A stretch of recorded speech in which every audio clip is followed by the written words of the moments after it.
महाराष्ट्र राज्य शिक्षक पात्रता परीक्षा म्हणजे टीईटीचे नुकतेच प्रसिद्धीपत्रक जाहीर झालेले आहे।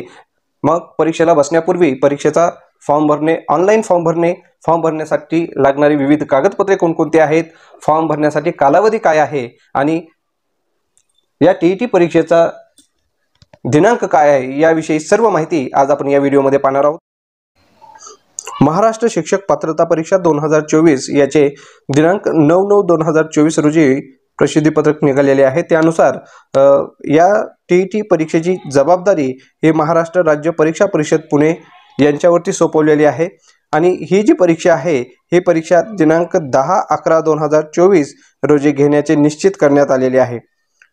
इयत्ता 1ली ते 5वी व इयत्ता 6वी ते 8वी पर्यंतच्या सर्व व्यवस्थापनाच्या सर्व परीक्षा मंडळांच्या सर्व माध्यमाच्या अनुदानित, विनाअनुदानित, कायम विनाअनुदानित इत्यादी शाळांमध्ये शिक्षण सेवक आणि शिक्षक पदावर नियुक्त्यासाठी ही महाराष्ट्र शिक्षक पात्रता परीक्षा ही देणे अनिवार्य आहे। परीक्षा संदर्भातील ऑनलाईन अर्ज भरणे, परीक्षा शुल्क भरणे, परीक्षेची वेळ व इतर सविस्तर माहितीचा तपशील आपल्याला maha.tet.in या वेबसाईटवर देण्यात आलेली आहे। तर या परीक्षा अर्ज भरण्याची प्रक्रिया ही दिनांक 9/9/2024 पासून सुरू होत असून 30/9/2024 अखेर उमेदवारांना ऑनलाईन अर्ज भरता येणार आहे। कार्यवाहीचा टप्पा आणि दिनांक या ठिकाणी आपल्याला दिलेला आहे। तर बघा, ऑनलाईन अर्ज व शुल्क भरण्याचा कालावधी हा 9/9/2024 ते 30/9/2024 अशा प्रकारे देण्यात आलेला आहे। त्याचप्रमाणे आपण भरलेल्या अर्जाचं प्रवेशपत्र ऑनलाईन प्रिंट काढून घेणे हा कालावधी 28/10/2024 ते 10/11/2024 रोजी दिलेला आहे। यानंतर शिक्षक पात्रता परीक्षेचा पेपर क्रमांक 1 जो आहे याचा दिनांक हा 10/11/2024 रोजी आहे आणि याचा जो वेळ आहे तो सकाळी 10:30 ते 1 वाजेपर्यंत राहणार आहे। याच्यानंतर शिक्षक पात्रता परीक्षा 2 हा जो पेपर आहे याचा वेळ जो आहे तो 2 वाजेपासून ते 4:30 वाजेपर्यंत राहणार आहे आणि याची दिनांक ही 10/11/2024 अशी असेल।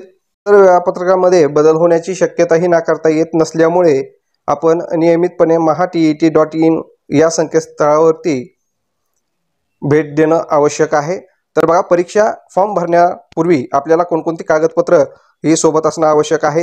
तर अर्ज भरायला जाताना परीक्षार्थींनी इयत्ता 10वी व 12वी शैक्षणिक व्यावसायिक अर्हता, दिव्यांगत्व, राखीव प्रवर्गाचे असल्यास जात इत्यादी बाबतची माहिती मूळ प्रमाणपत्रावरूनच भरावी।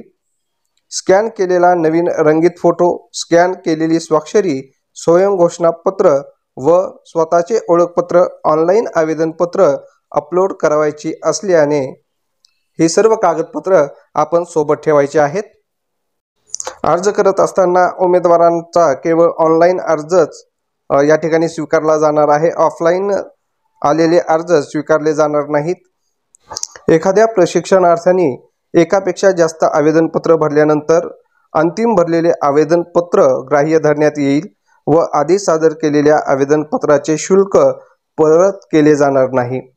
सन 2018 व 2019च्या टीईटी गैरप्रकारात समाविष्ट असलेल्या उमेदवारांची यादी आपल्याला www.mscepune.in या संकेतस्थळावरती प्रसिद्ध केलेली आहे।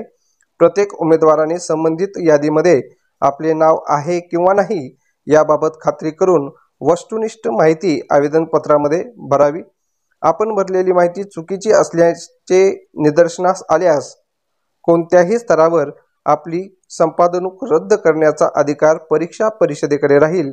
तसेच 2018 व 2019 यादीमध्ये समाविष्ट असून सुद्धा खोटी व चुकीची माहिती भरून परीक्षेत प्रविष्ट झाल्यास कायदेशीर कारवाई सुद्धा करण्यात येईल याची उमेदवारांनी गांभीर्याने नोंद घ्यायची आहे। आणि सदर परीक्षा संदर्भामध्ये सर्व प्रकारचे बदल दिलेल्या संकेतस्थळावर वेळोवेळी प्रसिद्ध केले जाणार आहेत। त्यामुळे सर्व उमेदवारांनी नियमितपणे संकेतस्थळाला तपासायचं आहे आणि या उपर जर काही अडचण आल्यानंतर आपल्याला काही हेल्पलाईन नंबर दिलेले आहेत द्वारे सहाय्य उपलब्ध वेळही या ठिकाणी दिलेली आहे। तर त्या ठिकाणी आपल्याला सकाळी 10 ते 6 वाजेपर्यंत आपले जे काही अडचणी आहेत हे या ठिकाणी विचारायचे आहे आणि जर आपल्याला सविस्तर माहिती हवी असेल तर आपल्याला mahatet.in या संकेतस्थळाला भेट द्यायची आहे.